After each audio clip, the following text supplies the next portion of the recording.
I'm not surprised, motherfuckers.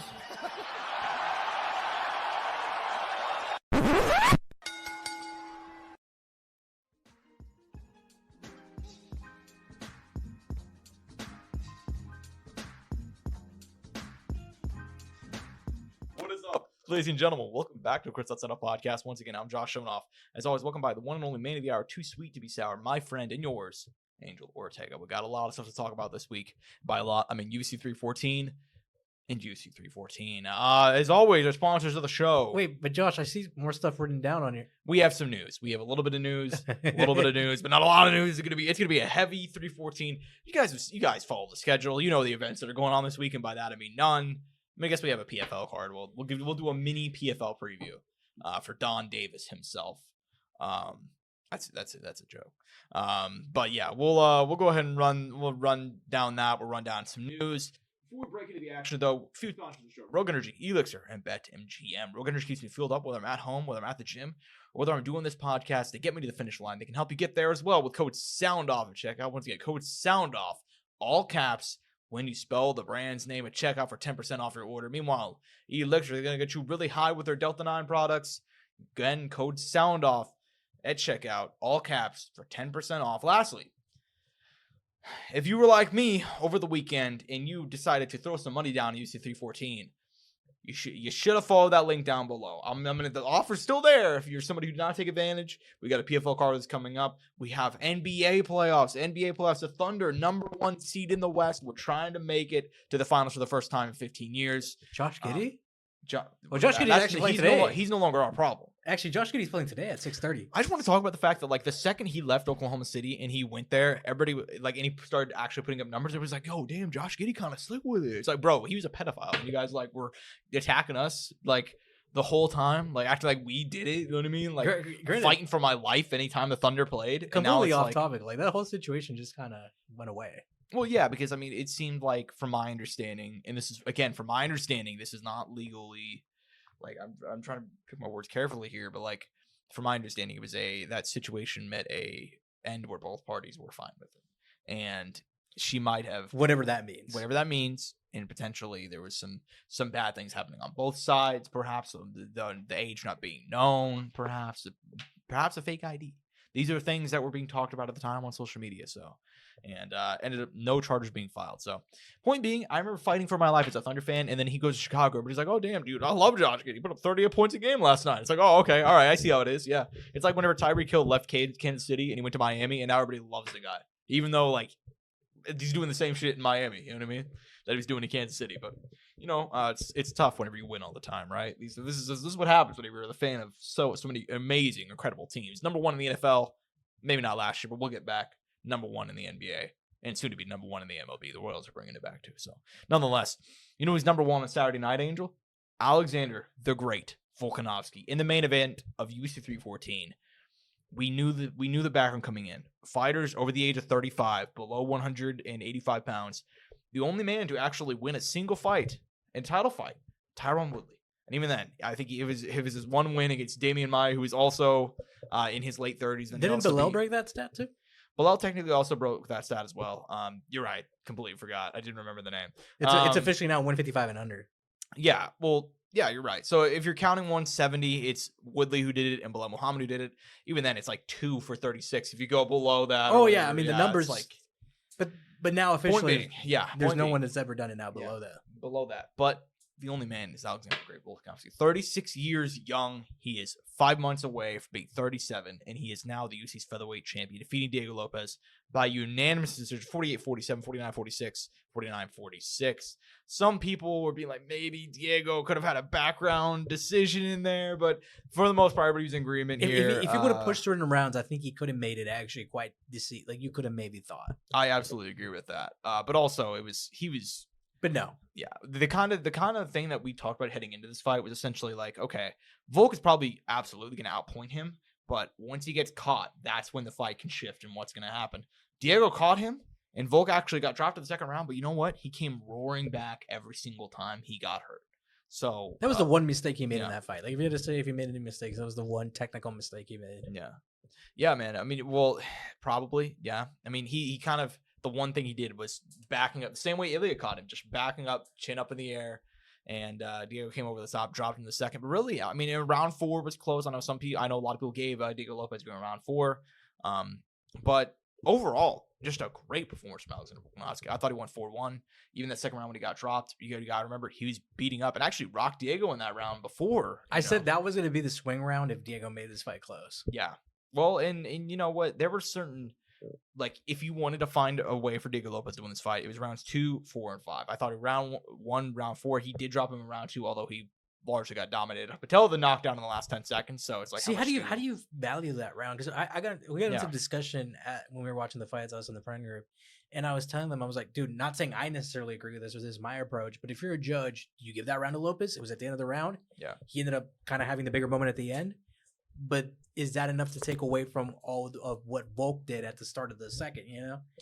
So for me, here's the way I look at it. Because if it's pride rules, right, that would have been Lopez's round, right? Kind of. Well, you gotta. Well, pride was scored collectively, right? Yeah. Well, it's also like the context of like, okay, he dominated him for probably 4 minutes and 50 seconds of that round. And from what I remember, I know he rocked him badly in round 1, Diego. And then round 2, from what I remember, he rocked him too, but I can't. You know what I mean? Like, it wasn't as dominant. Yeah, man. I mean, it's a tough round to score.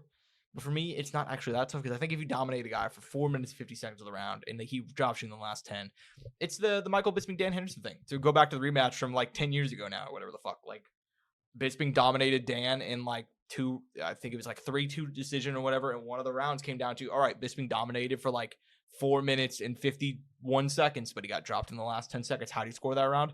I think if you do that sort of damage, that over the span of almost an entire round, that does not outweigh the knockdown. But even then, if you give him the knockdown, he still loses because I don't think you won round 5, and that's the only other round you could give him probably. And like, once again, like, you also got to think about it. Like, I also thought about myself, like, what happened in a later round? Like, if it's the 5th round, that's later in the fight. You know, if the fight technically were to go on, what would happen? You know, and granted, that's a what if scenario. You know, exactly. I don't know. I thought it was just an interesting point to bring up because everybody was kind of like decisively like that's Volk's round, and I kind of had like a different perspective on it. I didn't, like I said, it wasn't that I thought Lopes won that round. I gave that round to Volk. Let me just clarify. Yeah, I just wanted to I wanted to start the conversation out of curiosity because I'm like, dude, I could see the reality in which a judge or someone would give that round to Lopes because of that one moment. Yeah, and I get it. But I've never been that guy. Like I said, even going back to like other fight examples, I just don't think dominance. Like, is that round? Let me pull up the strike count. Maybe this will change my mind. Maybe I got to pull up the strike count. But let's see round 2 significant strikes.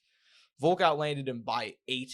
He landed him. They actually 46% completion percentage versus 48. Very similar in terms of like how much the percentage they were landing. But Volk outlanded him by 8 strikes.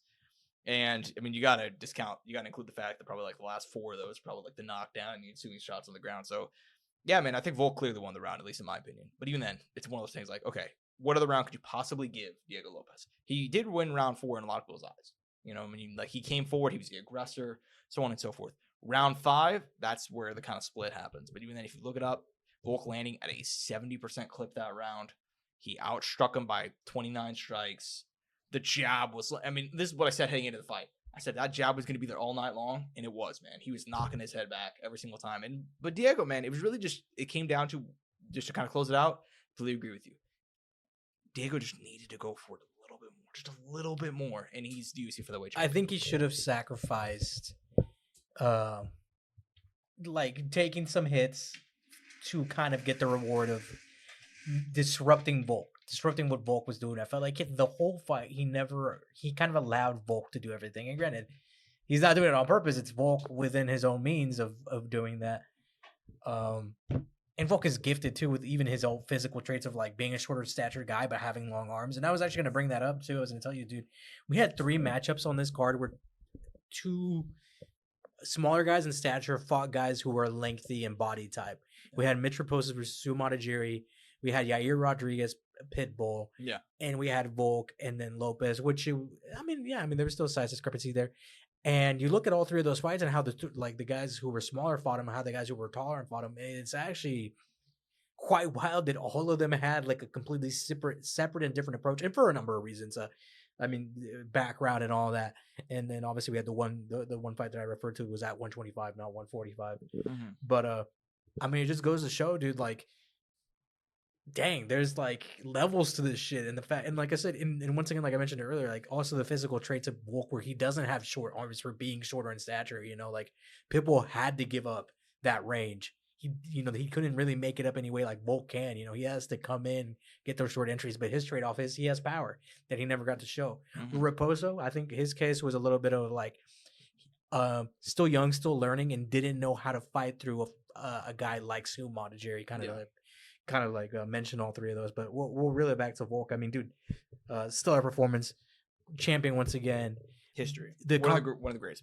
I mean, yeah, undisputedly. The conversations are continuing. Is it Aldo? Is it Volk? To be honest, at this point, I don't even think it matters, man. I mean, we've been blessed enough to have both those guys in our generation, dude. If you wanted to be Aldo, let it be Aldo. If you wanted to be Volk, let it be Volk. If you wanted to be Max, so be it. I think that's the beauty of combat sports, bro. You don't have to have one decisive goat. You could have several goats for several different reasons. You know what I mean? Yeah, I mean that's the thing too. And you're not gonna get. I mean, like all the featherweight goats, we've actually been pretty lucky in this way. If you look at the divisional goats for like every other division, you don't really have this. But for featherweight, they've all pretty much fought each other. You know what I mean? Like Volk, think about it. Volk, who are like, if you had to make top 5, who would the top 5 be? It'd be some variation of Alexander Volkanovski, Jose Aldo, Max Holloway, Ilia Topuria, maybe even Conor McGregor, because considering he beat the other. It was decisive. I've seen several lists. I think it draws off a clip after 4. You get what I mean? Yeah.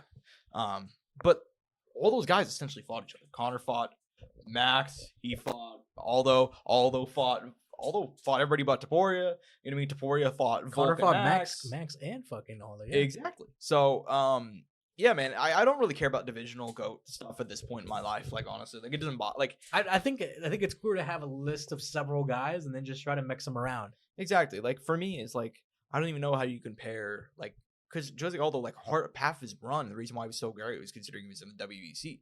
That wasn't even in the UFC. You know what I mean? Dude, so it's. I'm not gonna get into it. I'm gonna start getting triggered. But one thing I've seen other people minimizing Jose Aldo's run, which is ridiculous. So let's just put that out there. That's if you're somebody who's trying to, we don't got to bring down greatness. And this is what some Volkanovski himself said. He's like, you know what? I'm gonna leave that to the people, but I just try to go out there and do my fights, and I just do my thing. You know what I mean? Another thing I was gonna mention to you, I saw a graphic that week, and I think I mentioned it last week on the show. It was like, it was all the 45 champions: Conor, Topuria, Volk, and Max. Yeah. In the headline, or like the tweet was like, they're like, if something just feels off if you put Lopes in this picture, no disrespect. Oh yeah, but I kind of get it. Like, and it would have felt weird seeing Diego Lopes. And granted, if he would have beat Volk, now he has that in his cap, right? He has that generational talent win. Yeah, he has that generational talent win. But at the same time, you could have argued, the losses before that. Is he damaged goods? Is he washed and all that? So be it. That those would have been conversations. That for a fact. Oh yeah. No, I mean, and I gotta say, were you a little disappointed in Lopes? Do you, like? I wouldn't say disappointed. In fact, I'd say that he did. If he wasn't going to win this fight, like in the way of like knocking him down and presumably getting the finish, and a la second round, maybe he just has a little bit more time left. This was always the way the fight was going to go. He was going to get his face jabbed off, and he was going to end up being outpointed, and he would have needed to throw caution to the wind in such a way that like he would have almost definitely been finished. And the reason I'm bringing that up is because I was frustrated with him a little bit in the 5th round when he was telling kind of like, come at me. Oh yeah, that was. And it was kind of like, bro, you chase him down, engage him, get him, disrupt him. And I don't think he even had like a takedown attempt either. No. Especially with the jiu-jitsu game he has. Like, there were certain stuff that happened in this fight that frustrated me with Lopes because I feel like he had more to give still. I agree with you. He went 0 takedown, 0 shot. He had 5 seconds control time. Yeah, this is a championship fight, man, and this is your moment. You're the younger guy. You're beating, and this is you against this vet that's coming off losses. Like, you needed to go for it in such a destructive and disruptive way that you were going to drown this guy in offense. Yeah, man. And in that 5th round, I'm so happy you brought that up because I almost moved on to the co-main event. That was like, it was like, man, this could have been such a cool moment if you went for it. I see what he's trying to do. He's kind of doing the whole, like, let's fucking go, come for me. Like in the last minute or so, he was really just yelling at Volk, But he didn't really engage him much more than yelling at him. Like, he was still throwing a few shots. He was tracking a lot that fight. He was doing a lot of tracking. He couldn't cut off the cage. He couldn't. I don't know. Like the fight went how I thought it was going to look if he didn't win. You know what I mean? Like I even said on the show, like I thought we previewed the fight like the most dead-on preview we've had in a while. Honestly, I thought like basically. Man, we've been really off lately, man. Let's just put it out there. Yeah, man. But it came down to such a like, all right, Volk, he's gonna easily outpoint him. He's gonna land the bigger shots. He's gonna land more aggressive shots. He's gonna so on and so forth. How does he handle that kind of in between? He got caught once, but other than that, stellar performance. So, yeah, man, he had to eat a lot of shots, but Volkanovski, great. We'll before we move on to the co-main event, we'll just talk about what's next. Obviously, Yair Rodriguez, down on the card. We'll talk about that in a minute. But there's also Movsar Iliwev and Volkanovski. They asked him post-fight. They're like, hey, how do you feel about fighting Yair? Rematch. Obviously, these two fought 2 years ago now, 2023, July. Volkanovski dominated him, ended up winning by third round TKO. But he said, I like the idea of fighting in September. Noche UC sounds fun. But as long as I don't got any broken bones, I'm trying to fight in July. I'm trying to fight in June. Like, it's like, let me say, we did find out he does have broken bones. So that will he does have broken bones. I think he broke something in his hand, yeah. Damn. All right. So presumably then we might be seeing him in September then. Which, by the way, just because we're here, I got an easy solution for this. And we're not going to skip ahead here, but I'm just going to mention that the fight to make, and it's not perfect for UFC Mexico, but it's a pay-per-view. It's Volk versus Movsar, and then in the co-main, you have Yair Rodriguez versus Diego Lopes in a 5-round co-main event. I like that. There's no, and then you could have Brandon Moreno on there too. You can make this card fucking mad. They have it in the palm of their hand, man.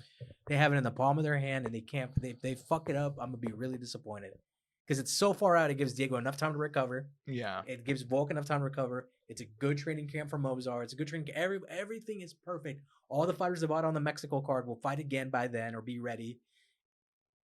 How can you fuck this up, Josh? So to that I say, here's how they're gonna fuck this up. Okay, they're gonna they're gonna make it Yair Rodriguez versus Volkanovski. They very well might. They might just do like the easiest thing. But like, dude, I think this is a solution. I largely agree with you, except like, I don't know, man. I've been thinking about it. I still love the idea of Yair Rodriguez versus Max Holloway too for the BMF title. And the main event, no to UFC. Neither guy booked.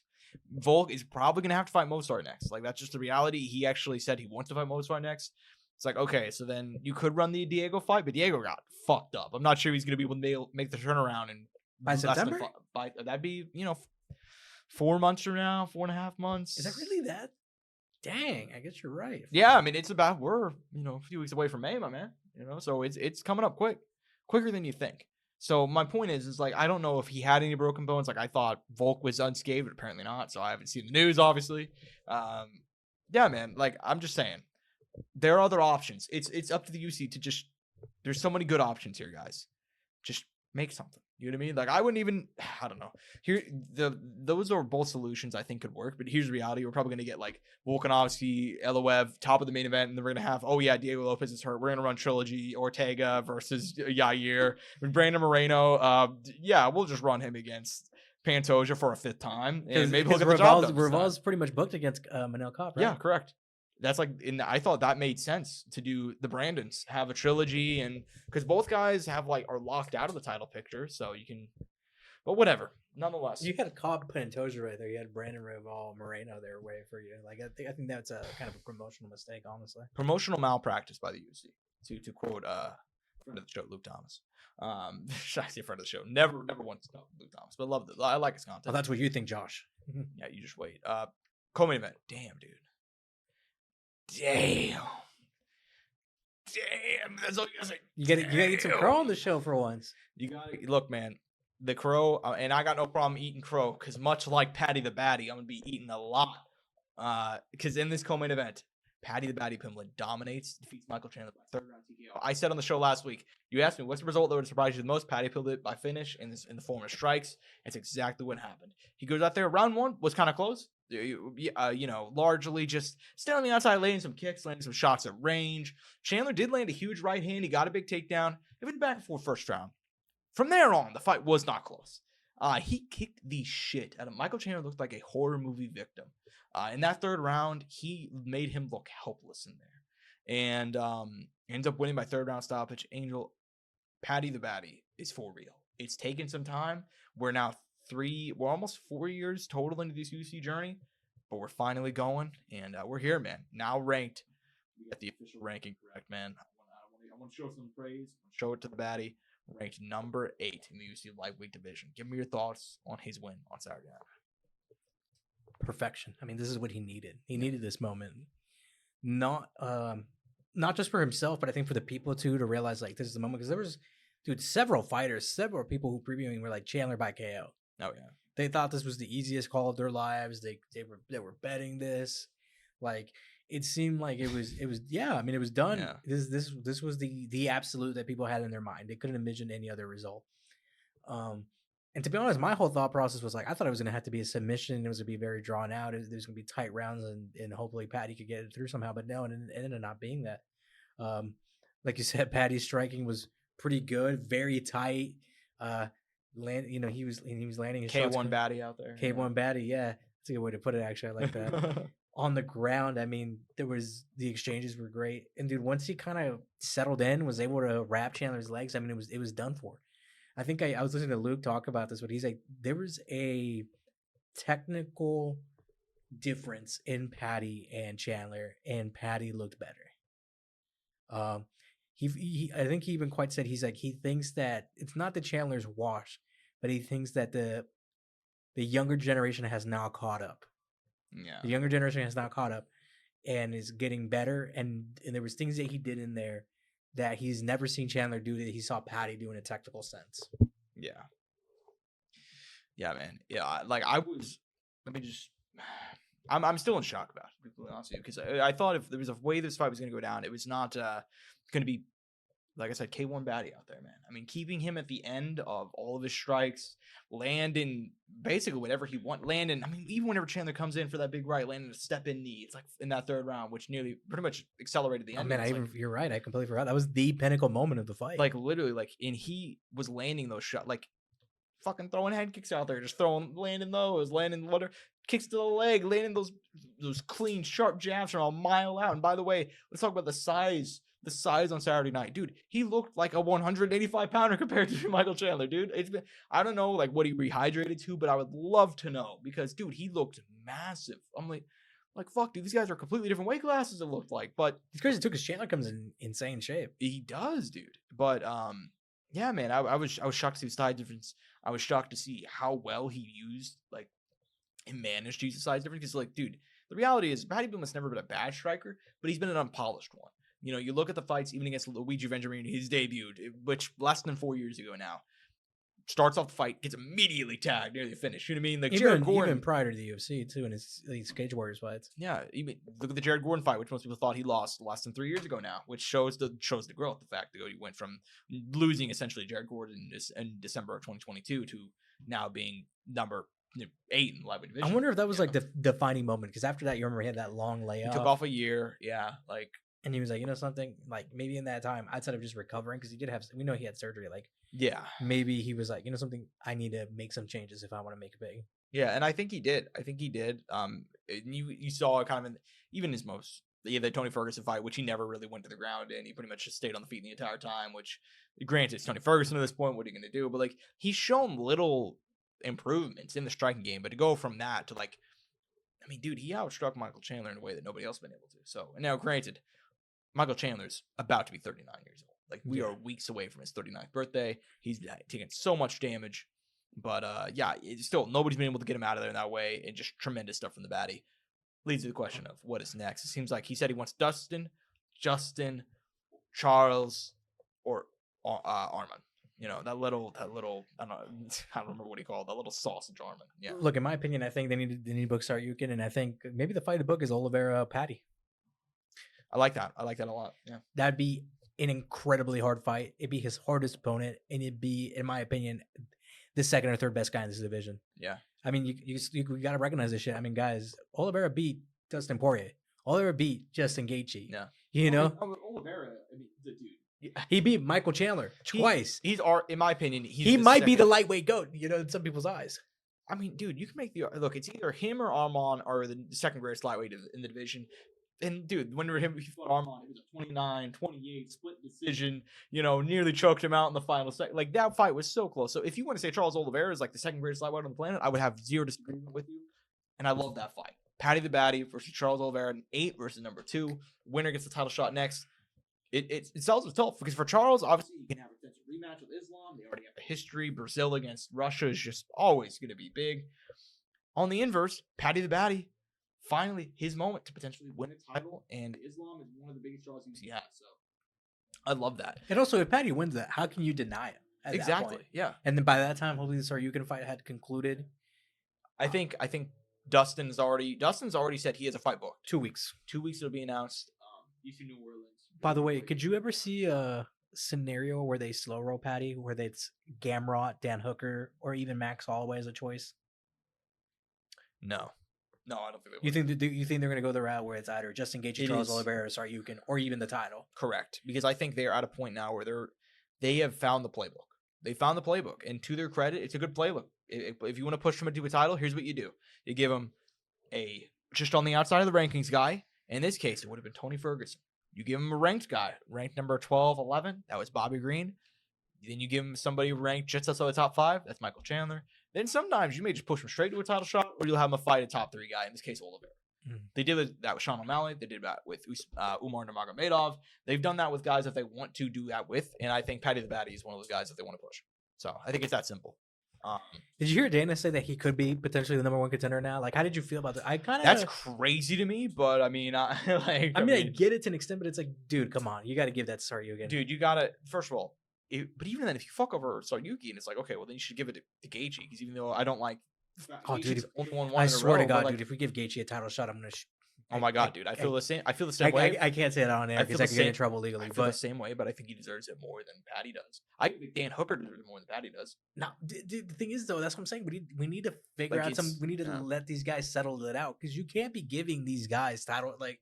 Oh, they beat a top 7 guy, title shot. We like you, like I know, but I don't think they should give Paddy a title shot either. That's what I'm saying. He should fight Oliveira, and then they should do Saryukin, and then the winner between Oliveira and Paddy gets the title shot next. It makes a lot of sense. I don't think, and I don't think, dude. I hate to say, like, I love Justin Gaethje. I just have an issue with giving a title shot to a guy who's lost it 2 different times.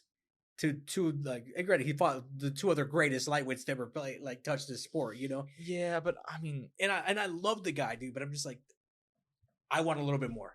Yeah, I mean, look, I want a little bit more. I have to say, if it's Steve on short notice, he had the Max Holloway nice. Dustin Poirier was really good. I think getting a strike with iron was hot right there. And if you wanted to do it, you had to do it around that time. Yeah, but they did. But they didn't do it. There's just something with me that just doesn't settle right giving Justin Gaethje a title shot next. I'm sorry. No, I completely agree with you. And it's because I'm not even going to delude myself. I love the guy. But just no. And I'm not going to delude myself into the idea that he's going to win either. Like, because no offense. Like, and I love Justin Gaethje. But Justin Gaethje, if there were any questions, it was at Fizie's fight. They answered, okay, he is slowing down a little bit. You know what I mean? Like, the Holloway, we were like, how is he going to bounce back after getting just demolished by Max? He came back. He looked good, but he was a lot slower. You know what I mean? He looked a little bit more hesitant, still put on a good fight. Had to rally back after round 1. But I think that's why he knew how to fight Fiziev, though. So that's why he had that approach. True. But even then, okay, let's just take that part out of it. You go back to his previous title fights. You had the Khabib fight where essentially he got taken down and submitted immediately. Charles Oliveira, same case. I'm not going to pretend that Islam Makhachev is not going to do that same thing.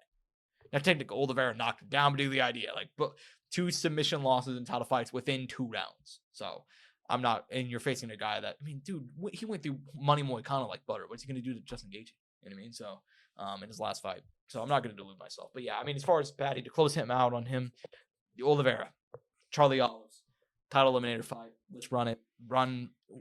Give Armand. Well, here's the issue, too, is they have almost a contender issue now at lightweight, because, like, they only let Islam fight once to twice a year. So now it's like, okay, you have Armand waiting in the wings. You have Gaethje low-key kind of also waiting in the wings, because, like, trying to see what's happening with him. You have Paddy now on the rise. You have Oliveira, who technically beat Chandler. That was supposed to be a title eliminator, too. It's like... Oh, I forgot Hooker got injured in this fight, right? Yeah, Hooker got injured. But even he's riding, like, a 3-fight win streak. He's right there, too. It's like... Well, that's what I'm saying. You got to have some clarity, man. You got to push these guys. Do Hooker versus fucking Paddy, too. Like, I might, like... Make this shit happen. They got to figure it out. But you know what we figured out in that 3rd fight down? Yair Rodriguez is still for real, man. Defeats Patricio Pitbull by unanimous decision, 30-27 across the board. Basically, honestly, man, I said I love Pitbull. I love the UFC signing him, but the second this fight got announced, I was like, this is the worst matchup for him possible inside the top 15. Like, even then, like, Volk, I'd give him a better shot of beating, just because it's like, dude, if you look at, like, his career historically, Pitbull is a kind of a slow plodding featherweight, funnily enough. He kind of goes forward. He'll find his shots. And whenever he finds that shot, once he finds his little opening, he'll knock you the fuck out. But it's going to take him some time against a high-paced guy with a foot of height over him and an insane reach advantage. And not even just that, but it has a style to fight at range if he wants to. Exactly. And how old is Yair? I mean, he's 6 years younger than Pitbull. Like it's he was gonna be outmatched from the get go. I have a question though. Yeah. Is this a matter of age, or is this just a matter of the matchup was difficult and then Pitbull never really got rolling, so he didn't look good out there because he didn't get beat up? A little bit column A, a little bit column B, probably. That's what I'm saying. It was a bad loss because not much happened on his end, but it wasn't a bad loss in the sense of like, I don't feel like he got outclassed. I don't feel like he got beat up. He just didn't get rolling, and Yair did what he had to do to win the fight and look good while doing it. Yeah, I agree, man. That's basically, like I said, a little bit of column A, a little bit of column B. I think it essentially comes down to the fact that, like, maybe if people were younger, he'd have been able to kind of bridge that reach disadvantage and kind of get on the inside a lot easier. But even then, you're going to be it was going to be tough. Prime Pitbull, 30-year-old Pitbull is, he's going to struggle for a lot of this fight too. I thought, rounds 1 and 2, like, he got outpointed. I was like, you know what? You can rally back from that. Like, I even thought round 1, like, you could even throw a back door, give it to Pitbull. You know what I mean? I thought not a lot actually happened in that first round, kind of a feeling out process. But round 3, he dropped him, nearly finished him. I mean, just great stuff from Yair Alpine's era. And for Pitbull, disappointing, but like I said, man, like, there's only so much you can take away from it. This is a terrible style matchup. And not only that, like, he also is 37 years old and about to be 30. He's going to be 38 in less than 2 months. So it's like, it's going to be less than 3 months, excuse me. Point being, yeah, man. How'd you feel about the comments that were made about him? Like, they're like, this is what happens when you step up to this level, which I thought was just incorrect. Yeah, well, here's the issue. If Pitbull was probably like 5 years younger, like, yeah, he'd be fine. I don't know why we have to pretend this. Like, I don't know why I have to. Dude, like, Michael Chandler has been in the UFC for like 5 years now. Has been putting on just insane fights, fought for the belt, you know what I mean? So on and so forth. Michael Venom Page is killing it right now. Michael Venom Page just beat one of the UFC's youngest, brightest prospects in the form of Charlotte Bullet. Up a different weight class, too. A guy they were pushing. Yeah, and he's older, and they were pushing him hard. Why do we only do this when they lose? You know what I mean? Like, Strike Force, they came in, and dude, they wrecked shit. Like, the Strike Force, the entire Strike Force roster came in and was like, oh yeah, fuck WEC. the UFC. Yeah, like WEC, same shit. Like, we don't have to. This is just dumb because one guy lost. Like, Pitbull is like older than Chandler was whenever he made the jump. You know what I mean? Like, he was always going to be at a disadvantage. And this is what I said. You give him this fight to see how much he has left, and then if he loses this one, you do fun fights. You know what I think? We do Michael Chandler versus Patricio Pitbull 2 next at 155 pounds. Fuck it, International Fight Week, or maybe not international. Chandler got fucked up, so maybe you push it to like October. That fight makes like a fuck ton of sense now. Yeah, dude. Neither Pitbull's not even ranked at 145, and Chandler's ranked like 14 now. He's ranked 12, so it's like, dude, he's about to lose his ranking anyway. Like, you might as well just do some fun shit. And I was like, Chandler just wants to maximize his time here. Why not maximize with a Pitbull rematch that he could win? And they have a big rivalry too. Both guys need a win. Like, it makes a lot of sense in my opinion. You know what I heard I heard them say on Morning Combat was Aldo versus Pitbull at 45. I like that. The issues in Brazil. All those booked, and which we don't because they just it's like, what the fuck, dude? I can't, man. Yeah, I just can't. But yeah, look, I like the Aldo fight. I like, if you're gonna look down the rank, Edson Barboza. I like Barboza. I think that'd be a fun fight. I like him versus Calvin Kattar. That would be number 15. Like, I think you give him fun fights. Genuinely, like, that's it. I think, knowing Pitbull, he'll probably want to push himself one more time. I'm thinking that too, but he should fight Barboza. Why not? Yeah, isn't Barboza just like right outside of the 15? Yeah, correct. That's what I said. I said if you want to do like a ranked guy, you're kind of pushing for it. Maybe do. I don't know. Let him fight Giga in the Apex. Yeah, that could be a big one. Like UFC main event, maybe. I think body type wise, they're similar. Yeah. Giga's a little older. Maybe Josh Emmett.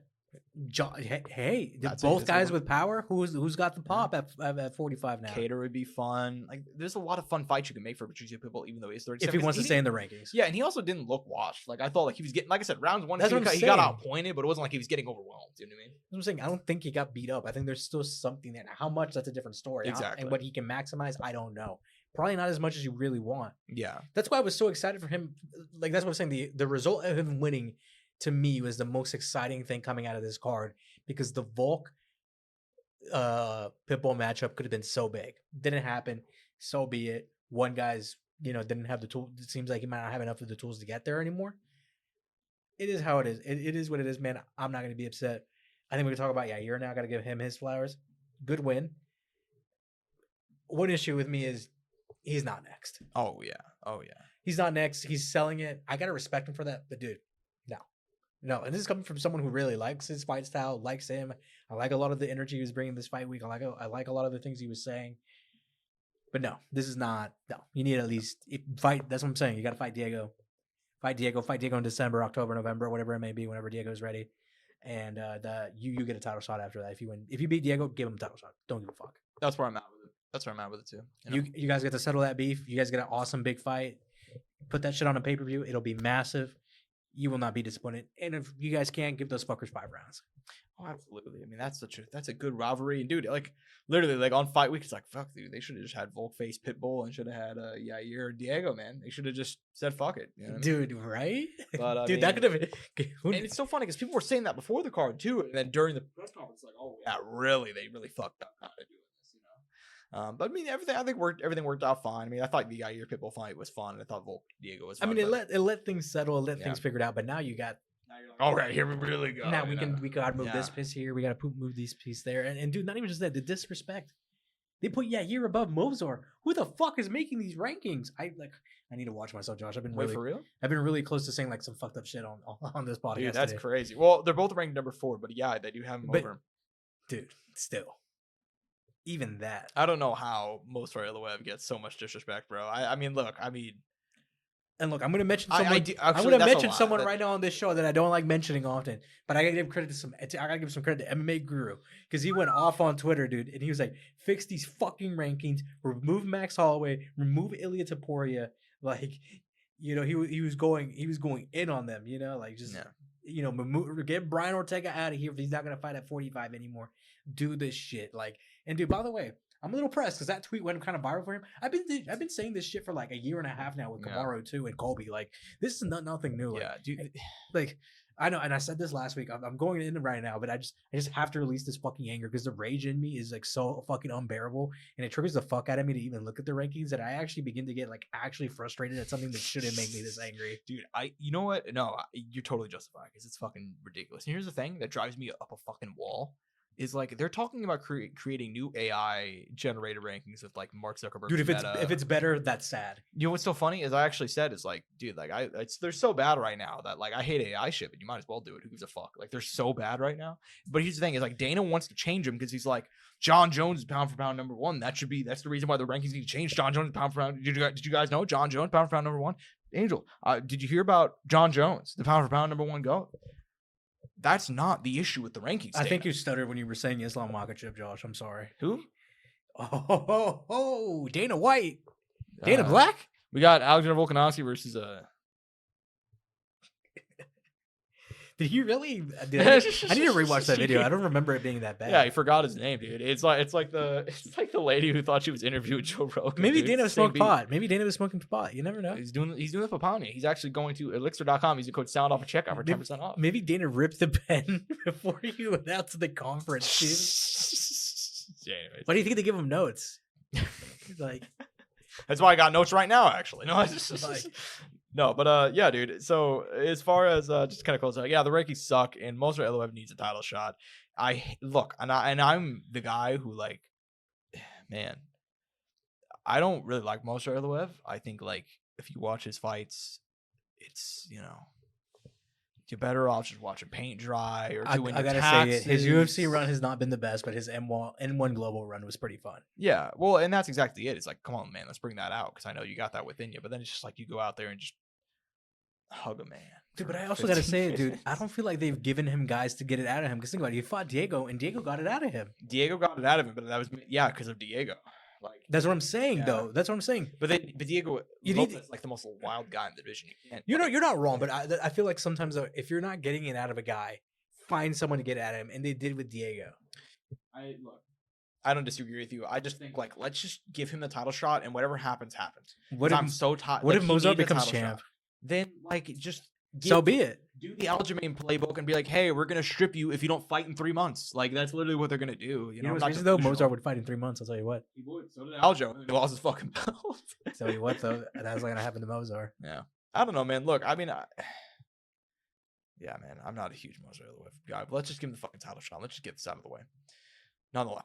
let's talk about this one because this man also called for a title shot. It was the night. It was the night of the featherweights. Dude, I just gotta say, the people's crash out if Mozart becomes champ is gonna be the greatest thing on Twitter. You know what's funny? I'm happy that I kind of have a guy like this because this guy, like Aljo, was like this for you for other reasons, but like for me, Mozart has been that guy where I'm kind of like, dude, fuck you guys. Yeah, like I kind of winning the fights. He's winning the fights. Let it happen. Yeah, let it happen. And I'm normally that guy. It's just that Mozart Iloev is like. You're going on 10 UFC fights and you can't get a single finish. You fought like even go back to like his debut against Nick Lentz, who was like 7,000 years old at that point and half blind, and you couldn't finish Nick Lentz. Like Mozart, I'm trying to like you, man. Give me something, and then I'll see him. All I gotta say though, that guy beat Aljo though, and then I'll see him on it. You're right, but then I'll see him on like a kick stream, and he's like, "Yeah, man, like the age of consent really should be." You know what I mean? Whoa, wait, have you heard about this? No, can't talk about that off air. We can't talk about it now. Well, and I don't even know who I was talking about actually. To talk, just to be clear, I could have been anybody. Could have been anybody. Could have been Nick Lentz too. Yeah, I mean, I'm not saying it was like but Nick Lentz. I mean, that was somebody who said something, just because I don't the legality of it. But I mean, yeah, I saw somebody. But no, like kind of really back in a little bit. They're like, I'm happy I have that guy now, dude, because I'm kind of like, fun, dude. And also, I kind of like triggering people sometimes, dude. Like I'm like, yeah, fuck you guys. And if he becomes champ, dude, it's gonna be just, I can't wait to be on Twitter. Well, the year and a half Leon Edwards was champ, after like I was like, yeah, this guy's the shit for like 2 years, and everybody was so mad, And then Leon lost, and you're like, fuck. And I was like, wow, fuck. And, but we had a great run there. Aljo too. I was a big Aljo boy too, and then not as much anymore. You were a big Bilal Muhammad guy too, weren't you? Actually, no. I did not remember the name. I've never been a big. But I wanted him to get the title shot. I'll put it like this: I was never a big Bilal Muhammad guy, but I always appreciated him because like I said, I remember seeing his debut against Alan Jouban ever so long ago. Like, there's something about seeing that kind of growth that I can appreciate that. For me, I appreciate anybody who actually just keeps on doing the work. You're not getting the praise. You're not getting the special favors from the boss, like Sean O'Malley or something. Like you're going out there and you're putting the work. I don't think Dana White privilege exists. Oh, yeah, of course not. But like jokes aside, like I appreciate guys that have to go the extra mile because it's like, dude, you could have faltered along. You could have retired. You could have done this. You could have X, Y. You could have after you released so many things, but you kept on the path. You could have been too old. I mean, yeah, exactly. I mean, you think about it. I mean, Bilal was at that stat. Yeah. So but he's not just doing this happens to so many guys. So I hope Mozart can get his title shot, even though I don't personally really enjoy him that much. Like he deserves it. Like at a certain point, you beat Aljo, you beat Diego, who just fought for the fucking belt, you beat Arnold Allen. Like this is getting ridiculous, 19-0. Granted, like 18 wins by decision, but what are you gonna do? I mean, he's one of the best guys though. Yeah. Regardless, we gotta talk about this one. Featherweights, John Silva.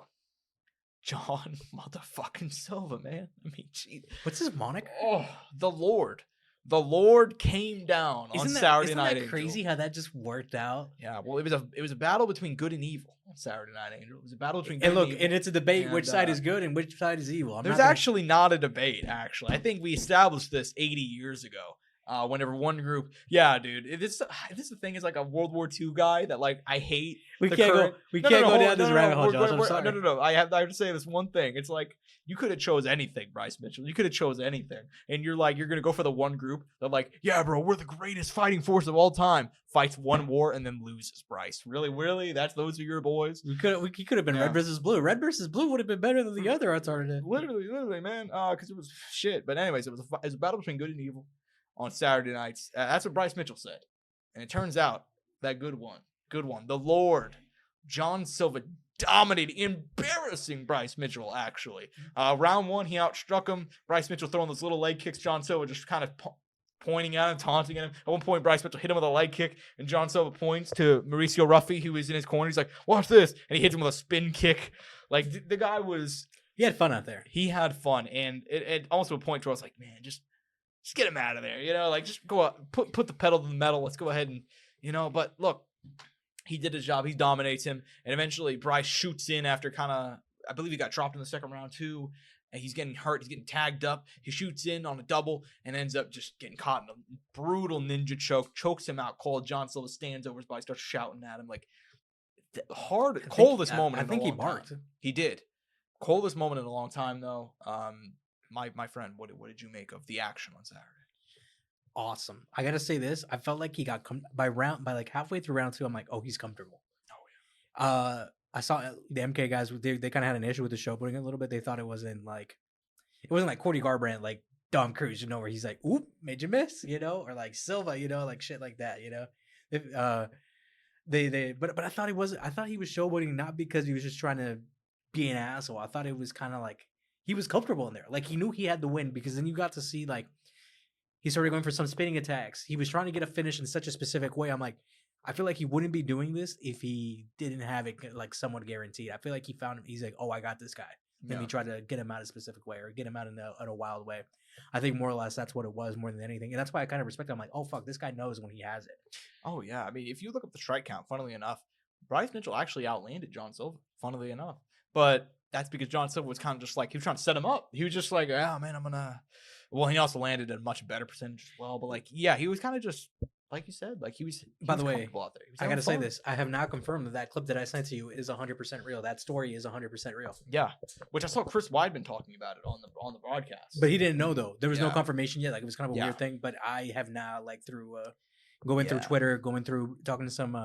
Actually, reached out to a Brazilian friend to translate the video for me. Yeah. And she's like, yeah, the 100% this is what it says. Yeah. There's like, and they're like, and she's like, what is this? I'm like, this shit's crazy. And I'm like, I'll explain later. But yeah, it's 100% real. And she did it with the help of her brother, his uncle. Damn. Jesus. So John Silva, who has had one of the, I mean, I want to make a joke about the thing we talked about at the start, but I'm not going to make jokes. I'm just going to try and give shine to John Silva because this is a guy that's had a crazy life, a crazy upbringing. And to be in a position, essentially signing up for this fight kind of on short notice, about a month and a half out, him and Bryce built it perfectly. By built it, I mean like Bryce is he's not all there, and John Silva's a crazy man. So, it kind of worked out perfectly. But yeah, man, going in there, dominating, getting the ranking, and then now he's like, yeah, man, you know what? Credit to Bryce, though. He had some cold lines, though. He had some cold lines, like dog line. I gotta give him credit. He did good, yeah. That's pretty icy. I gotta give him credit. No, they both did a good job of selling the fight. Just like Bryce Mitchell, I'm not really sure if he's like playing he's not playing a persona. You know what I mean? I wonder how much he's actually trying to hype it up versus like that's just Bryce Mitchell. You know what I mean? Like, but you know what? I gotta say this. I gotta give him credit because I think Silva was the one putting on a show, and that's not like fully like there is some of Silva's there, but he was working hard to do that. Yeah. Whereas Bryce, whether you like it, whether you don't like it, he was just himself. Yeah. Yeah, I get that. Yeah, man. As far as that goes, I was incredibly impressed by John Silva. I mean, that fight was not close there was never really any doubt for me. I mean, after like the first minute, I'm like, okay, John Silva. Like it's really crazy how quick you were like, oh, you know how this is gonna go. It's like almost like the second like the shot started landing, I was seeing Bryce those little leg kicks weren't really. I mean, he landed 37 strikes. How many of those were leg kicks? 21 of them. So really, and most of those were to the body too. The ones that weren't going to the legs. So yeah, I mean, he didn't really land anything of substance. Got dominated. Closed out on Bryce Mitchell, I think, because John Silva would kind of know his future up and onwards. I think Mitchell's in limbo. Huh? I think Mitchell's in limbo. And I think if you wouldn't see him ever make some improvements, it's time. He's 3-3 in his last 6. You got to move out of seriously Arkansas, bro. I'm sorry. Like you got to make the change because it's one thing. He's fine. He can hang out in this 10 to 15 spot all he wants, I think, honestly.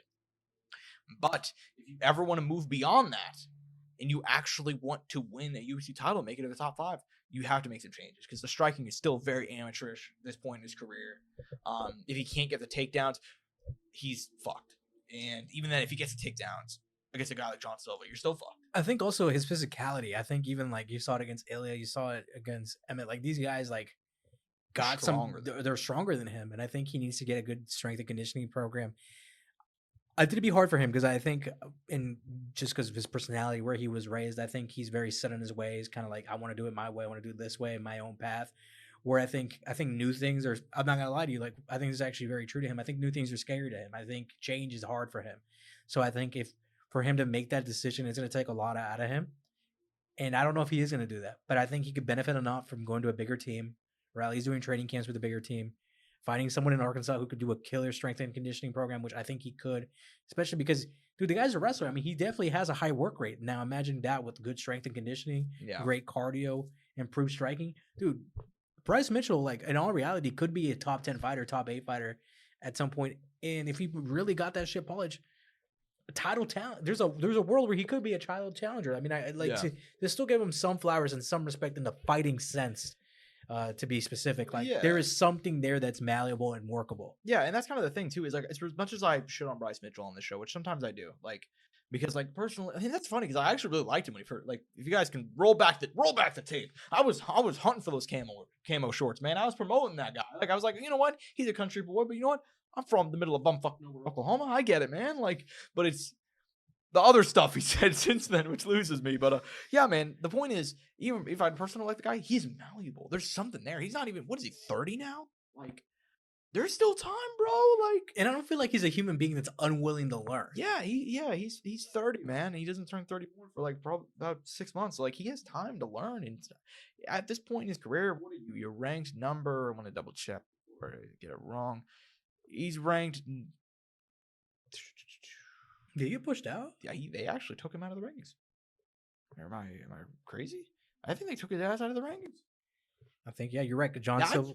Crazy, actually. Okay, was ranked number 11, but it's crazy too because you got guys in there like Calvin Kattar, Danny Ige. No disrespect. Danny Ige just won, but Calvin Kattar especially has lost 3 in a row and is barely fighting and almost 40. So that's weird. But the point being, you're a guy who's before this weekend ranked number 11. You're 30 years old. You're clearly one of the greatest grapplers in the division, but it's like whenever you have nothing to set that up with, what does that really matter? Not when you're facing guys like John Silva, it doesn't mean shit really, you know. So we'll see what happens with Bryce Mitchell. He's still a fan favorite, even if he is, you know, crazy, and we'll see what happens with him in the future. Who's next for John Silva though? Like for John Silva, I mean, you're looking forward. Like what matchups are attractive to you? I think, oh man, that's the problem, right? I think Allen, maybe. Allen, but I feel like I feel bad for Arnold Allen though. Because he just keeps on having to fight these like dogs, man. He's like the I don't know, man. The reason I'd say once again, Allen, yeah. this is why I'm pissed off because you still got Max in there, you still got Alien there, you still got Ortega there. Like those those are not options. Yeah, it's like you just like Max is not at 145 anymore. Illy's not at 145 anymore. So just take those guys out. What are we doing? It's like we know he's not gonna fight Emmett Aljo? Question mark? Aljo maybe, but even then it's like and Lerone Murphy, it just feels damn near disrespectful at this point. You know what I mean? I think John Silva, Lerone Murphy, you might be able to get some excitement out of Lerone Murphy. And I'm not disagreeing. I put him on, and they have a UK card coming up, in I think late July maybe. But the issue though, I think if you're Lerone Murphy, why would I take that fight? Because you. That's the problem, right? That's the thing, though. He's playing the Bilal method of making. He doesn't care, dude. Know. He's making it his own way there. That's what I'm saying. Like. Yeah, well then fuck. That's what I'm saying. Like, Arnold Allen's the only one that makes sense. We gotta do some shit in this division, man. Like, we gotta kick some of these motherfuckers out. Like, here's the reality. It's either going to be Yair Mostar for the title next, and then you have Diego Lopes there as well. You have Brian Ortega's not even fucking fighting the division. He's still there. You know, like Arnold Allen's the only one who really makes sense when you kind of lay it out like that. You know, so I guess it would have to be Arnold Allen. That's why I brought it up to you. But I feel bad because Arnold Allen is the guy who's like, all right, we got a guy on the rise. Arnold Allen, like Max Holloway, you just lost the belt. Oh shit, Arnold Allen. Most Arnold Allen. And you got something there with Allen, though. You got something there with Allen. And he's just so good, too. People forget, he was this close to being Most Arnold Allen was. That was a 29-28, you know, like. And the Max fight wasn't. Like, yeah. You know. So, we'll see. This is the greatest story in MMA. The main card opener. By the way, I have a video in the works for this. I need to make it. I haven't put it out yet. So perfect. You know, you'll be the first one to see it. Stay tuned to Angel's TikTok or this channel, whatever we upload it to. Which I don't publicize at all. Yeah.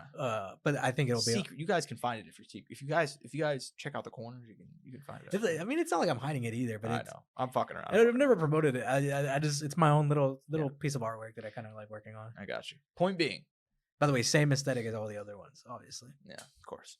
Got you, man. But Dominic Reyes, the Dominator, after years of trials and tribulations, loss after loss, he's now riding a 3-5 winning streak. All 3 wins coming by knockout, taking on a streaking Nikita Krylov out of Ukraine, who had won 3 in a row, and he ices him in 2 minutes 24 seconds. Conor McGregor-esque. Not even a joke.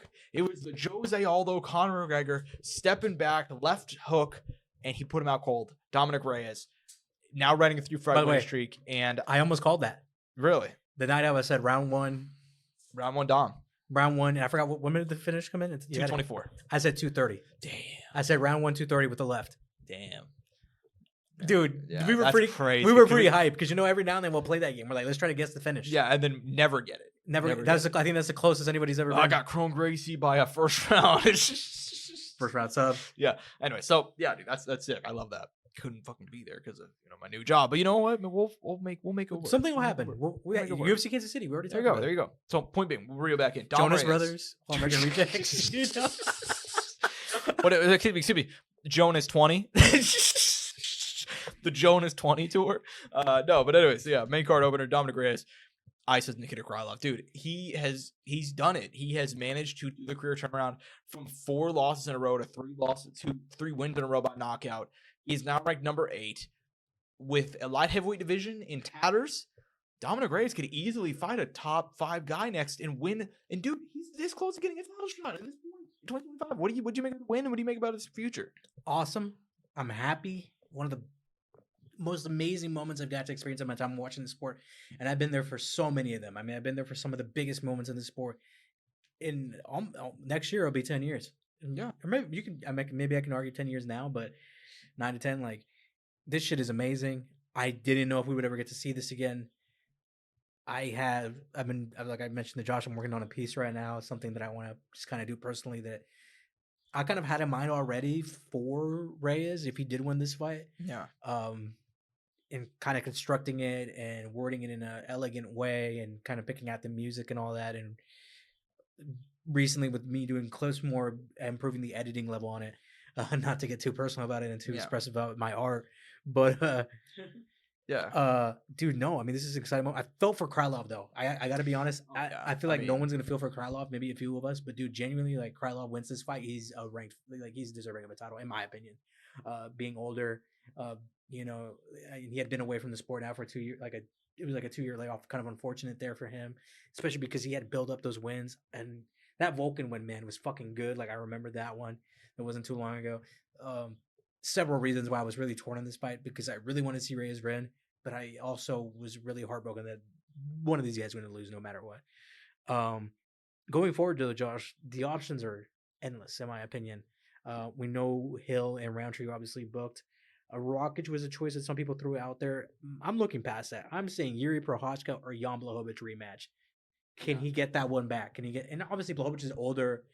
Will you maybe give it the same value you would have gave it a few years back when they originally fought? Maybe not as much, but I think for his confidence, for his mental, maybe getting in there against Blachowicz and getting that one back could be beneficial.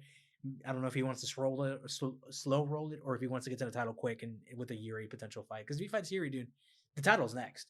We know Poatan and Magomed Ankalaev is going to happen again. We know they could put Yuri and Reyes in a timely manner where, if, depending which guy wins, whoever wins that fight will fight for the title, whether it's Ankalaev or Poatan. I'm trying to do the math right now on the heavy division, because right now, here's what we got. And you got Olbrich in there too. Correct. So we have Ankalaev, Pereira rematch targeted for June in Chicago. Actually, I don't know if that's official yet, but you get the point. We know it's happening. We know those two are going to fight. Yeah. So we got that. Yuri, number 2. Carlos Olberg, number 3. Jamal Hill taking on number 7th ranked Khalil Roundtree. Jan unbooked. Alexander Volkanovski unbooked. And then you have Dom Reyes, number 8. It's a really tough way. I don't think you could go wrong with either matchup. But I think just the way the division is going to work out, you're going to have to book a Jan versus Dom rematch. 8 versus number 5. You can easily give him the winner, not the winner, at least Dom Reyes a title shot if he wins. Because I was just thinking about it, man. Like, Pereira, Ankalaev are booked. Who's next? Yuri versus Carlos Olberg. That's the only fresh matchup we can make at that point. Which, do you think they'll even make that? I don't know. Like, because it depends on how long they're going to wait for the Ankalaev. Like, I wonder what they're, because obviously teams obviously negotiate. Yeah. They seek out things. They talk to the UFC. I kind of wonder what they want. I mean, I think they want the title. I think so too, and I think he's actually earned it. But yeah, will they give it to him? I don't know, because then at that point you're going to be waiting until late 2025, best case scenario. Especially if Poatan wins, I think Olberg is definitely going to fight for that. Obviously, there's the Izzy connection there. Izzy might be in the corner. That fight week will be insane. That'll be huge. Yeah. But at this point, it's like, I don't know, man. I think you're probably going to have to run a Jan Dom rematch, even if that's not the fight. I would actually rather see Dom versus Yuri. I think it's a fresh matchup, and I think that's a way more fun fight. But I just think, like, at that point, it's like Carlos Olberg, he's left with nobody.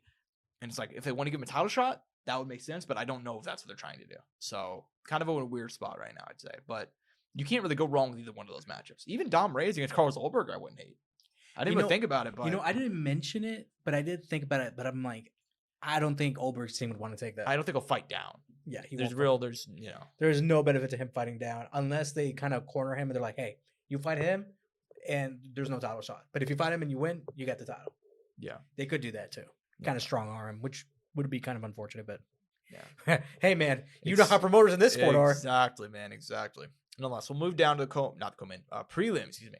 Dan Ige defeating Sean Woodson. Fuck Controversial stoppage. Very controversial. I take it you're not a fan of it. I mean, fucking disappointing, dude. Yeah. I think it was a bad stoppage.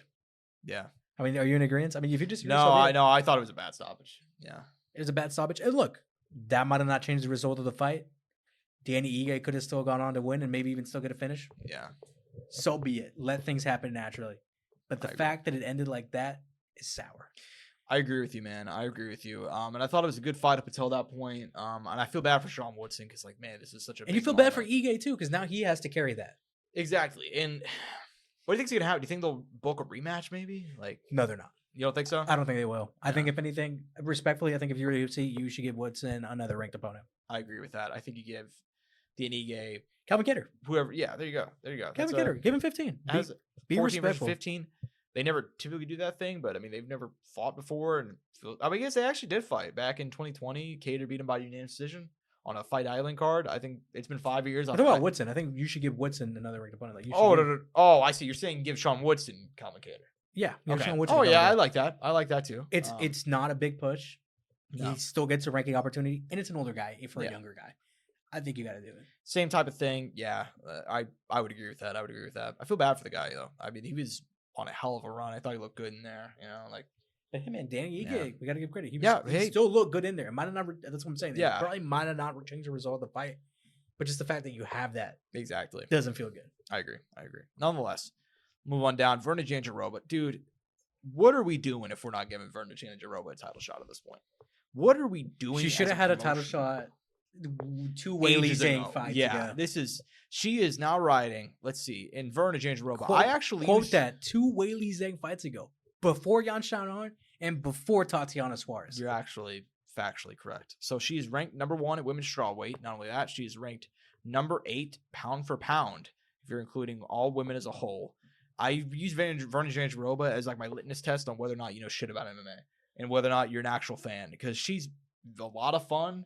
She's charismatic, doesn't speak English, but still has that kind of like natural charisma. You know what I mean? Yeah, man, she's won 5 in a row. Angela Hill, Marina Rodriguez, Lisa Godinez, Amanda Lemos, and now Yan Xiaonan. I mean, 2 of those women have fought for the belt. So what the fuck are we doing here? So let's give her the title shot. Dude, Ferro and Shevchenko are already booked. Weili's already going to have to wait. But you booked the fucking fight. Dude, like, make it in 3 months. Yeah. 3-4 months. I'm sure Verna can make that turnaround. Hopefully there's no injuries. But I know they're not going to, and I know it's going to be irritating. Like, they need to make it happen. I know they're not going to. Like, he's like, they just don't care about, like, they complain about how bad these women's divisions are, and then they put no effort in. She has nothing left to do in this division besides fight Shev. Yeah. But right now, it's like, she has one clear contender. It's the fucking Magomed Ankalaev. And the thing is, too, I understood why the UFC were avoiding making Alex Pereira versus Magomed Ankalaev. I understood it. I got it at the time, and we saw in practicality what ended up happening and why they avoided it. I think Weili Zhang easily beats Verna Jandiroba. I don't know why we're waiting so long to do this. Like, I think on the feet, she's going to tag her up, and on the ground, like, Verna's excellent, but she's going to have to try and catch her in some, random ass submission out of nowhere. That's just the reality. It's going to be a gritty fight, though. Yeah. I think that's why it's still a good fight. It's still going to be a gritty fight. I think Weili's obviously the favorite for the reasons you just mentioned, but I think it's still a gritty fight, and Verna still offers some things. There is a path to victory there. She's very slick on the mat, and she could catch her. So. Yeah, and let's see. You never know. Maybe Verna's wrestling jiu-jitsu is a little bit better than Weili's, or that much better. Maybe.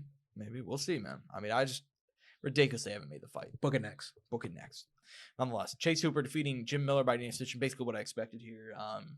Look good in there. Slick on the mat. Jim Miller had his moments too. I mean, you could have easily, if he landed a couple more shots, man. It's like, I'm sorry. Just remind me to talk to you about that fight after the show. All right. There's a specific moment that happened in that fight that I can't mention on air. Okay. Well, one word will literally get a shadow ban. So okay. All right. Good thing we're not mentioning that. All right. Julian Erosa defeating Darren Elkins. I think it's time for Darren Elkins to retire. This is the first time in a long time where I've watched a fight and I've been actually worried for the post-fight.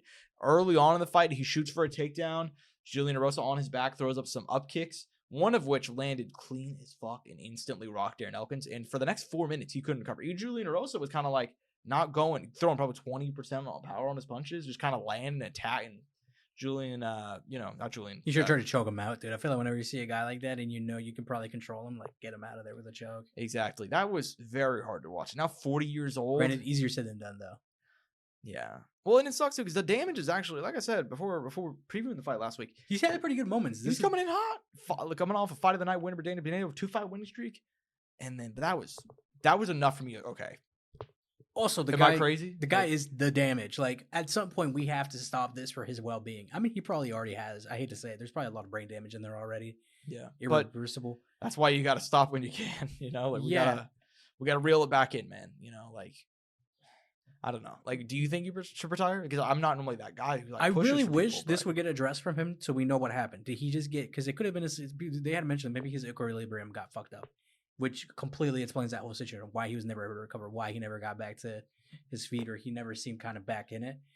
But the thing is, there's been no sort of, at least to my knowledge, no statement, no nothing about that. So it's kind of like, dude, it looks like you should probably stop this for your long-term health. He was fighting like he was drunk in there, and that's. Yeah, that's not.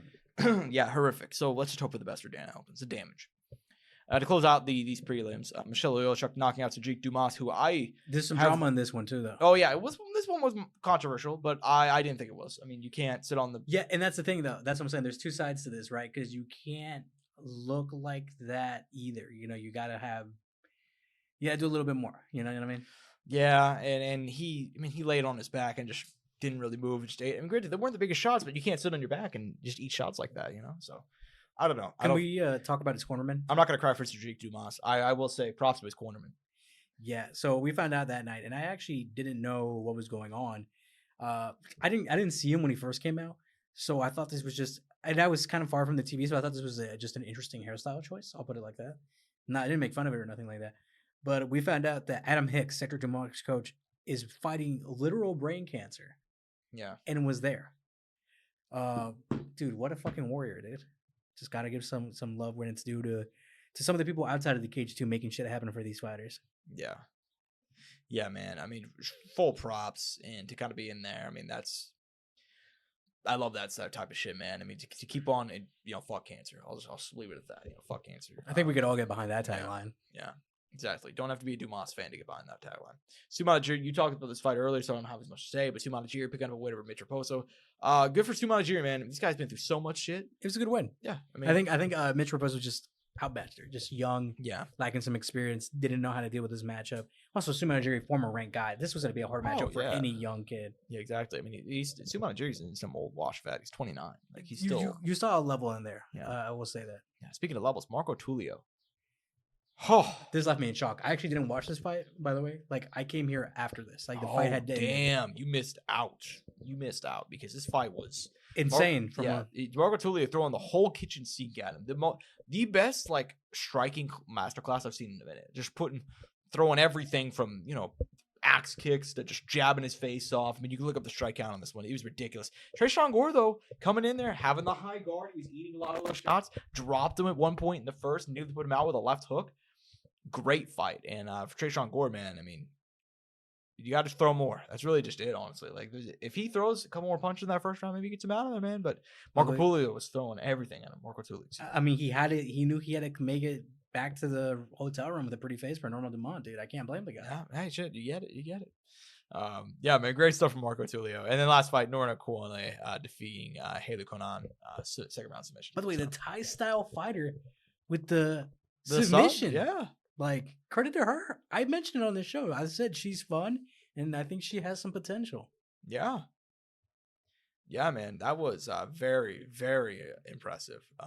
Yeah, love to see it. Love to see some new blood in the women's division. Man. Let's get into these quick hits, Josh, for the news. Quick hits. Well, a couple of these are fight announcements. Some of these are not. We're going to start off in the world of boxing because Alexander Usyk versus Daniel Dubois, the rematch, July 12th. Wembley Stadium, as reported by The Ring's Mike Coppinger. Look, we know the story here. These two fought. And I'll say this before we get into this. I'm just gonna be upfront. I don't love this fight, but I mean, we'll Is what it is. These two fought August 2023. Usyk knocked him out after a controversial 5th round in which some people thought he got hit below the belt. Some people thought that was right on the belt line. I thought he got hit below the belt. But outside of that, even then, dude, he dominated him for the entire I had fight. to ask, I didn't know what your Oh, okay. Well, yeah, he dominated him for the entire fight before that, so I don't really even. It's even, all good, dude. You know. I had Dubois like up 3 rounds. That's good. I had it. It was actually Dubois 8-1. No, but Daniel Dubois, who is now riding a 3-fight winning streak, knocked out Anthony Joshua, knocked out Filip Hrogovic in a huge upset last June to actually win the IBF heavyweight title.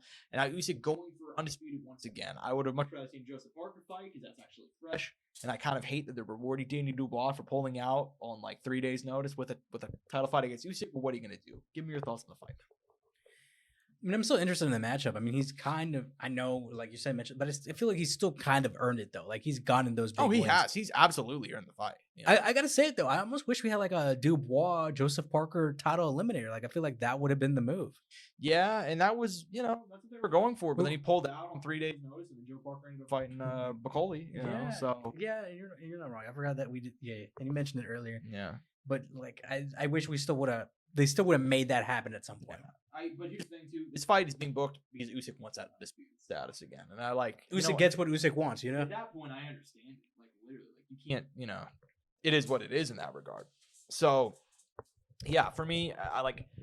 It's not, like, my number one most look forward to fight, but I love the fight itself. Like, anytime Usyk fights, Usyk's my number one guy, probably, is why I'm just be honest. Probably my favorite boxer at the moment, so... yeah, I'm gonna watch it and no beef with it. Like I'm more of a Ryan Garcia, Teofimo Lopez kind of guy. I get it. I like those guys. You know what I'm saying? I'm big on them. I'm big on them. Are they fighting May 2nd, Times Square, New York City, Ring Magazine? Potential. Oh, okay, all right. It's just nonetheless, man. Nonetheless, we'll stay in the world of boxing. Actually, we're gonna reshuffle that around. There's a rumored fight, and it was gonna be a quick hit because I actually don't care about it, but it is gonna be news whenever it breaks. Presumably later today. I've heard it's gonna break. Jake Paul, Julio Cesar Chavez Jr. I mean, it's not like we didn't know this fight. Yeah. Like these two, Jake's been trying to fight Chavez Jr. since he was in rehab in late 2021. Like he's been what a prime time to get an opponent. Right? Oh my god, I know. Like that's when I was trying to get the Charlie Sheen matchup too. Yeah, dude, I was actually, Jesus, by winning. Am I right, fellas? So yeah, I mean, by the way, he's been silent. We didn't even know what was next. Like it had been so long. It had felt very long since his last fight against the great Mike Tyson. 58-year-old Mike Tyson in November on Netflix. One of the most watched boxing matches of all time. Also one of the, the most embarrassing fights of all time. I mean, in a lot of ways. I mean, just whenever you could see it through the shitty broadcast on Netflix, it was just terrible. Don't even get me started on that. Yeah, so just an overall rough night. But yeah, man, he's been silent, and it's like, okay, what do? Do you go the influencer route? You kind of go for like an actual boxer? He did get engaged. He did, which good for him. To another athlete, by the way. Yeah, she's an Olympian. Dutch, maybe. Yeah, she's Dutch name. She's a Dutch. I forget what that is, but it's like that. Where they're on like rollerblades in that room. Right, ice skater. I can't remember. Skater, roller skater. One. She did some. You guys, there's it's one of those sports that people like. It exists, but it's very niche. Yeah, all I know it's in the Olympics. Yeah, ice skater maybe. I don't know. Yeah. Point being, Jake Paul, Julio Cesar Chavez Jr. rumored for this summer, not officially announced yet, but that seems to be the direction. Tommy Fury just had a fight announcement too, and it's like, who could it possibly be? Who did Tommy Fury get announced? Oh, nobody yet. I'm sure it's going to be some 7 and 131, taxi driver. But like, come on, do that at least like 32 and 58. Yeah, what I mean? Right. Come on, get a guy with some seasoning in there. I don't know. We'll see what happens. Yeah, I don't really care. That's it for the world of boxing. We have a few other MMA things to hit. We're going to hit this one. It's the biggest one. Amanda Nunes, the Lioness. She has not been seen since her retirement after a win over Renee Aldana in the summer of 2023. Following that fight, she retired. She hung up the gloves. But almost immediately after she retired, she was like, you know what? If there's some interesting that happens, maybe I'll come back. I mean, we know. Now we know for sure. She was in attendance for the Kayla Harris and Juliana Pena press conference. Somebody asked, like, hey, Kayla, Juliana, if you guys win, do you think it'd be interesting in welcoming back Amanda Nunes to the UFC? And then I think it was Dana who replied, like, I'm not sure if she's ready to fight, are you ready to fight? And the camera, she's in attendance, but the camera pans to her and she's like, yeah, I'm going to fight. I'm ready to go. And it's like, oh shit. And then they actually induct her into the UFC Hall of Fame. They announced that later on in the week. So cool for Amanda Nunes. Just to kind of close out though, what do you make about her coming back, returning to the octagon, and presumably set for later this year? I mean, I always knew it was going to be inevitable with Kayla coming to the UFC. They have history. There's something there. they can build it up. Yeah, no, we knew this was going to be at some point a reality potentially.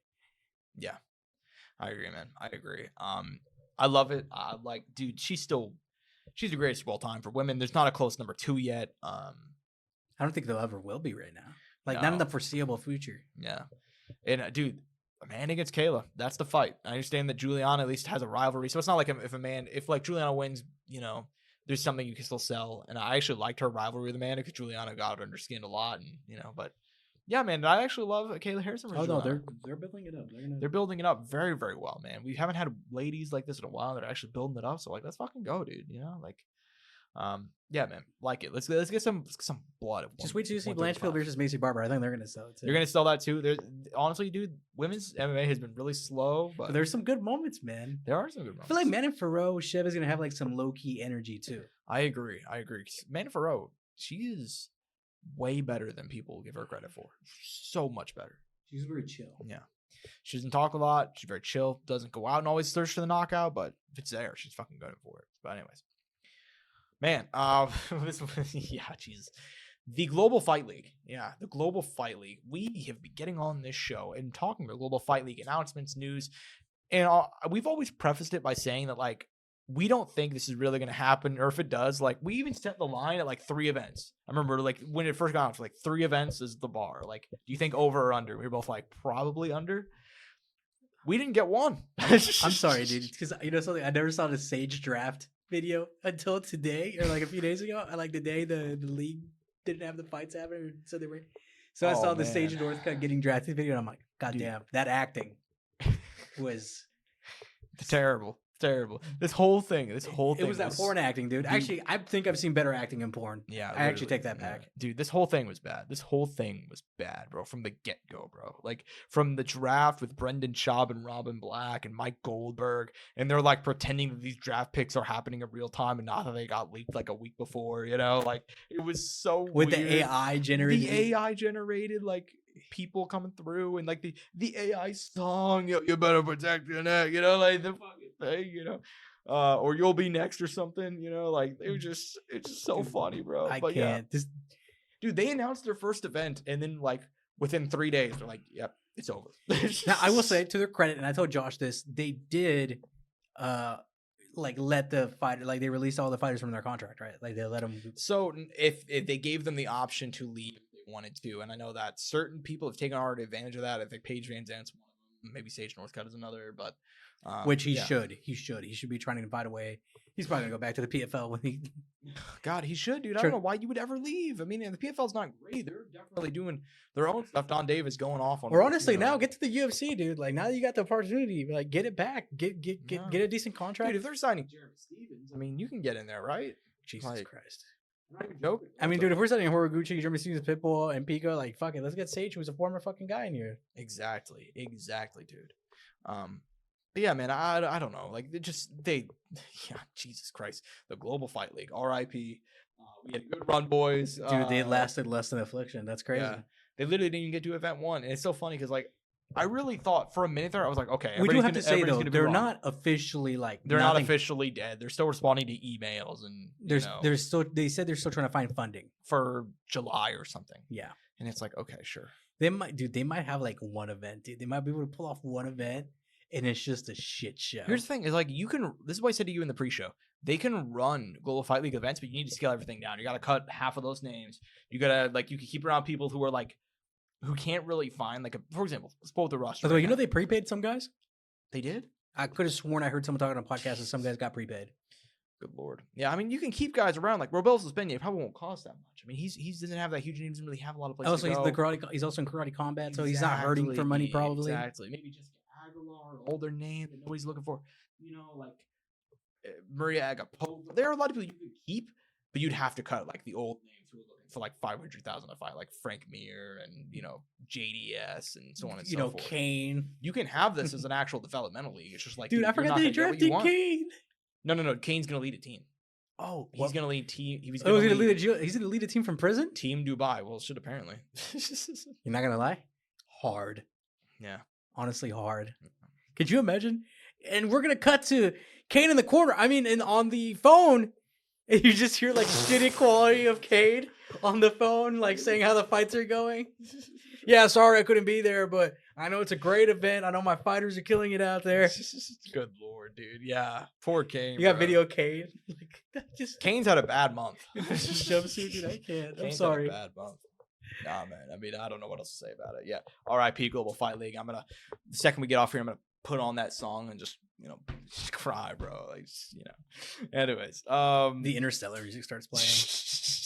Anyways, quick closeout. We're gonna do a mini recap and a mini preview for the PFL because as much as I don't like Don Davis, I actually like some of these fights. In PFL 2 over on I think it was Friday night, actually a decent card. You had Leandro Higo getting a split decision loss in the main event. Liz Carmouche getting a knockout win, which was nice. Jake Hadley picking up a win. That was actually a really fun fight. Yeah, man. Overall, it was a decent night of fights.